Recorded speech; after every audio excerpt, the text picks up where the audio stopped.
Halo sahabat rumah kita. Kali ini sahabat rumah kita mengundang salah satu teman. Saya mengatakan teman, dan ini datangnya dari jauh seperti itu. Dan jarak tempuh dari Pontianak ini kurang lebih 6-7 jam lah perjalanan normal sampai ke tempat ini, Kabupaten Sintang. Podcast rumah kita pada pagi hari ini, mengundang, saya panggil abang ya, teman. Siap. Abang terbiasa dan lebih enak rasanya. Siap. Beliau Bang Edi. Siap. Edi Susanto, Ketua KPU Kabupaten Sintang, Ketua Komisi Pemilihan Umum Kabupaten Sintang. Bang, selamat pagi, apa kabar? Selamat pagi, baik Bang. Baik. Ya. Ngomong-ngomong, ini di Pontianak ada apa nih?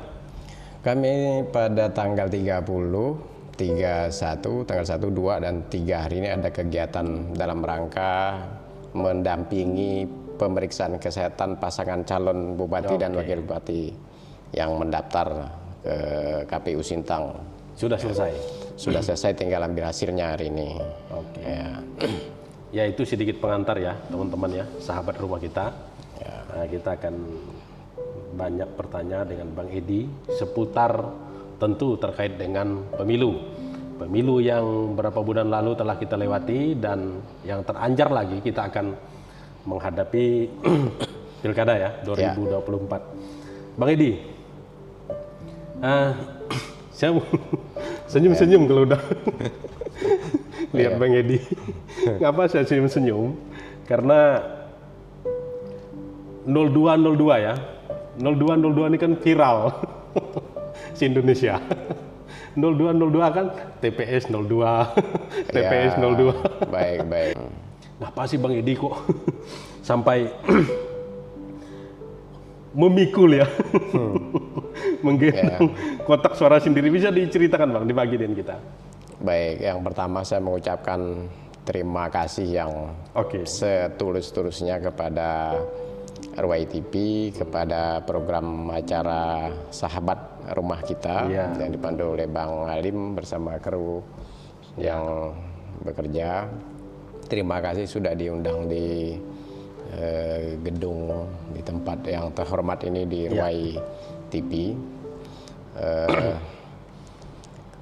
Sudah lama sebenarnya diminta dijadwalkan kan, tapi mohon maaf baru bisa di sini karena saya harus kami paham.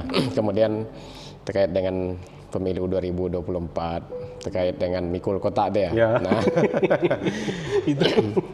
Jadi ceritanya kami kan berangkat, saya dengan tim sama teman-teman komisioner kan itu sudah mempersiapkan detail sekali sampai hari pelaksanaan, sampai pulang, sampai kembali, termasuk soal jamnya. Nah, terutama terkait dengan ketepatan waktu. Nah, di malam hari sebelum begitu nyampai ke Nangakamangai Pusat Kecamatan Ambarau itu, kami sudah briefing internal tim bahwa besok jam 8 berangkat. Nah, kemudian pada pukul 8 karena sudah terinformasikan kepada pihak terkait yang akan ikut bersama rombongan, baik itu dari camat beserta rombongannya, kemudian Kapolsek, terus dari Danramil, dari Bawaslu, itu sudah Panwaslu gitu kan yang ada di sana. Kita jam 8 tepat berangkat. Saya bilang jam 8 lewat 1 menit itu bukan jam 8 sebutnya. Nah, sampai jadi pukul, sepertinya ketat masalah waktu ini ya. Karena semua orang kan melihat dan sudah ada di pukul 8 lewat 23 menit, kawan-kawan ini rupanya masih menyiapkan nasi bungkus. Nah, karena di perjalanan tidak tahu kendalanya apa, jadi harus berbekal katanya. Rupanya yang menyiapkan nasi bungkus itu dari warung tuh karena masaknya tergesa-gesa, panas gitu kan, jadi harus membungkusnya perlu waktu pukul 8.23. Nah, kemudian saya telepon, udah kalau gitu karena rombongan udah siap, kami berangkat. Kan masih ada kendaraan yang lain, ada armada speed yang lain. Karena di situ ndak ada staf yang dari KPU, kan saya ndak enak kalau merintah yang lain kan. Masa saya merintah Pak Camat, merintah Pol PP, polisi, tentara, Panwas. Tapi kotaknya kotaknya bersama dengan saya di rumah. Itu di rumah dinas camat. Saya tidur di situ, yang lain tidur di penginapan. Saya bilang saya tidak akan meninggalkan kota. Kalau kita nginapnya semua di rumah Pak Camat, ini tidak cukup tempat. Silakan yang lain di penginapan. Nah, jadi dan saya didampingi Jagat Sasana, tapi pada saat itu sedang pergi. Jagat Sasana itu seperti polisinya KPU lah kan. Nah, saya bilang dengan Komisioner Bawaslu si Aloy, saya bilang minta tolong bawa ini karena agak kecil kan, tidak terlalu berat. Ini bukan sebagai ketua KPU, tapi ini sebagai kawan saya minta tolong. Yang satu lagi saya minta tolong Pol PP, saya berikan ke dia. Saya tidak merintah Pak, saya bilang. Saya sebagai kawan minta tolong. Yang kotak karena dia beratnya sekitar 30-an kilo. Saya kan yang paling berat itu saya yang bawa. Yang 30-an kilo itu. Kita 30-an kilo lah rasanya. Kotak itu 30-an kilo ya? Ya karena ada isi segala kotak suara. Rasanya berat sekali rasanya. Mungkin ada 30-an. Iya 30 kilo itu berat itu Bang. Ya, saya pikul kan. Saya bawa sendiri. Saya tidak sadar ini. Rupanya banyak yang megang kamera itu. Lewat di depan rumah Bu Koik Kades Kemangai itu. Kades Kemangai. Nah, lewat depan situ saya bawa turun lewat tangga yang terjal itu sampai ke Lanting, masuk ke dalam armada speed, datang ke speed karena mereka belum ada di tempat, mesti nyiapkan, masih ada armada yang lain, udah kami duluan. Nah itu jadi yang tim yang menunggu nasi dan segala macam belakangan? Masih belakangan. Nah, saya bilang saya di duluan itu dan sesuai dengan SOP, jadi di situ ada teman-teman kepolisian yang ditugaskan, ada dari dan Ramil, kemudian ada dari Bawaslu, kami yang hadir di situ gitu kan. Jadi udah orang yang ada sudah cocok lah, ada sesuai dengan yang memang berangkat dalam bersama dengan kotak suara itu. Nah saya tidak tahu nih kalau ternyata ini ada viral segala macam kan. Nah kemudian kami perjalanan berikutnya itu pertama mikul kotak. Perjalanan yang berikutnya satu lagi di Riam itu, lalu saya tanya, ketemulah dengan rombongan yang di belakang karena di situ kami agak lama, ada arung jeram gitu kan, jadi pindah yang di dalam speed itu diangkat semua ke darat, dipikul. Rupanya sudah ada tukang pikul, yang orang kampung situ kan, sudah di perjalanan pertengahan ya. Terus saya lihat badannya kecil kan, saya lebih besar dari dia.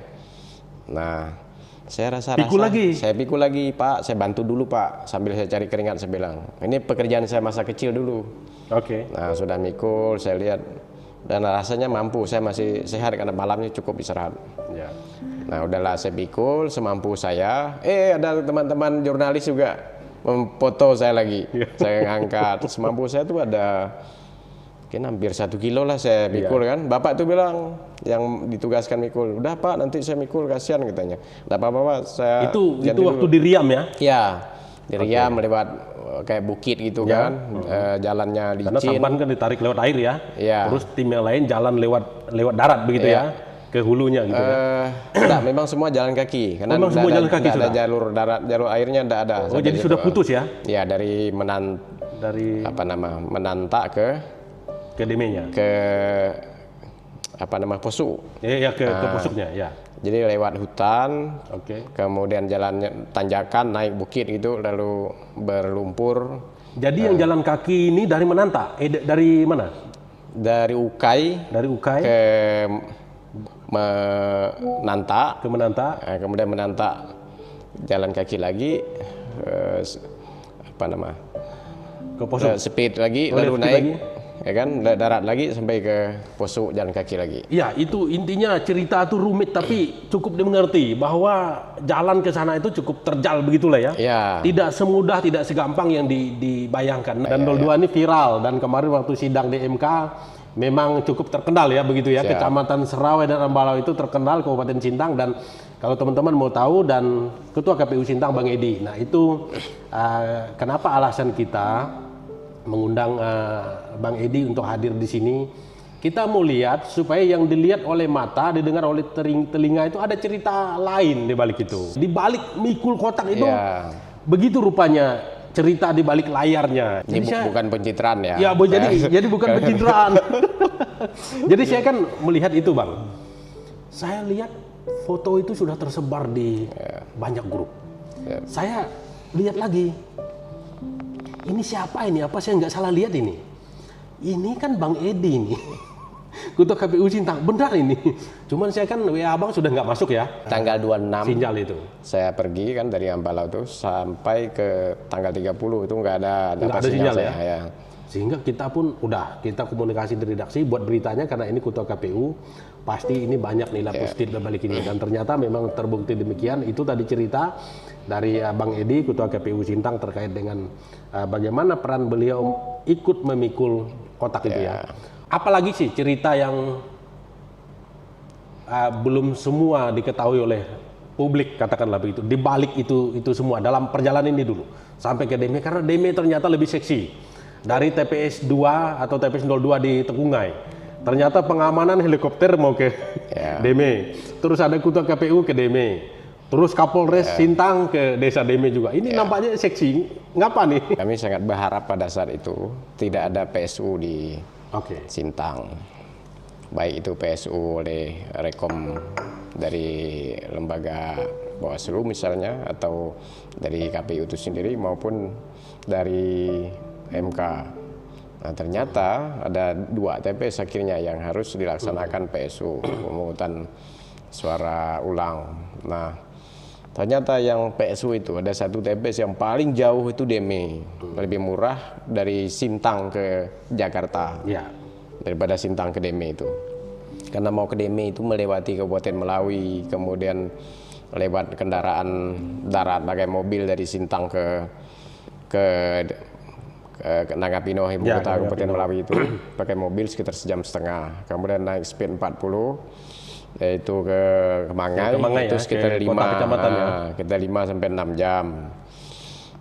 Lalu dari Kemangai itu ke DME itu naik speed, apa nama mereka nyebut di sana ya? Cis. Masuk jalur Sungai Ambalau, setelah Sungai Ambalau masuk Sungai Jemonoi. Nah, dari Ukai ke Menantak itu jalan kaki sekitar 1,5 jam lagi. Dari Menantak ke Poso lewat air itu sekitar 1 jam 2 jam gitulah. Kemudian jalan kaki, disambung jalan kaki, barulah nyampai ke Poso sekitar 1 jam lagi jalan kaki.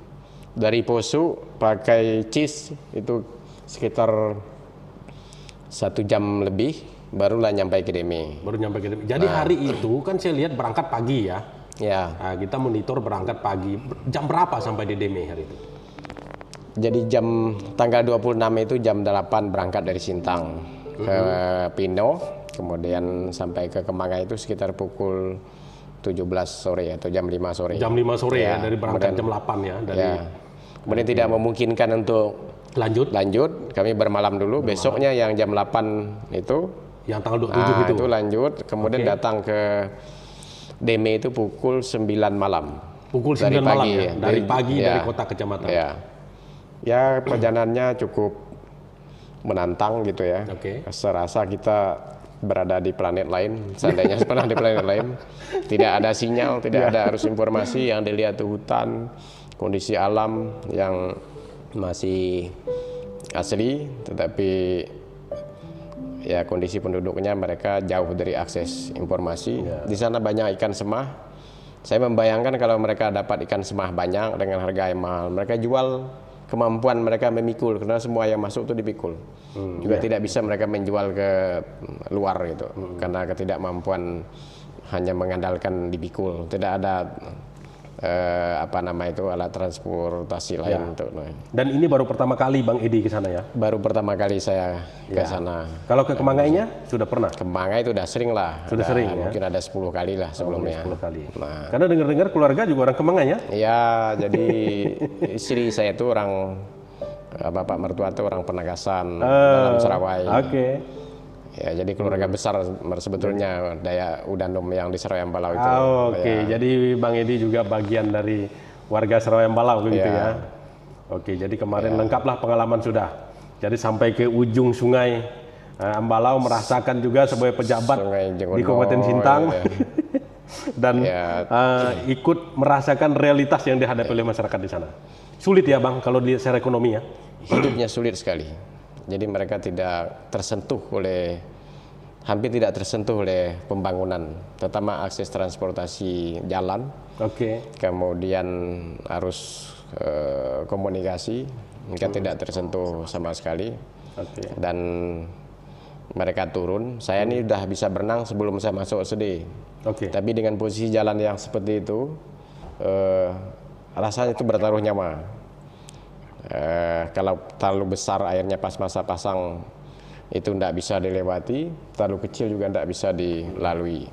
Jadi harus kondisi sedang-sedang. Saya yang dari kecil SD di usia dewasa ini rasanya tuh was-was bertaruh nyawa lewat situ. Saya membayangkan kalau anak SD dia harus melewati situasi itu, tenaganya masih lemah, belum lagi kalau kemampuan berenang dan segala macam masih sangat lemah, lalu kalau karam. Nah, jadi dan betapa kemarin sempat karam. Jadi betapa anak orang tua itu sangat khawatir sebenarnya. Jadi kalau anak-anak bisa sekolah itu perjuangan yang luar biasa.